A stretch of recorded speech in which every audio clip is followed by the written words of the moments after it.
How to fix no service problem on iPhone. So if you want to fix no service problem on iPhone, there are a couple of simple steps in order for you to follow. Now, first thing that you can try to do is you can simply try to go ahead and then basically open up your quick panel settings and check if you have turned on flight mode, because sometimes it could be the flight mode that is interfering with your network connection. So just turn off flight mode.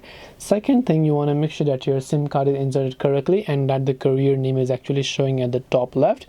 And then sometimes it could also be the issue from the carrier network themselves, so you can try to contact your network provider with the customer support team and see what they have to tell about it. Otherwise, you can also try to restart your iPhone, because sometimes that is also just a simple fix. So hope this video helped you.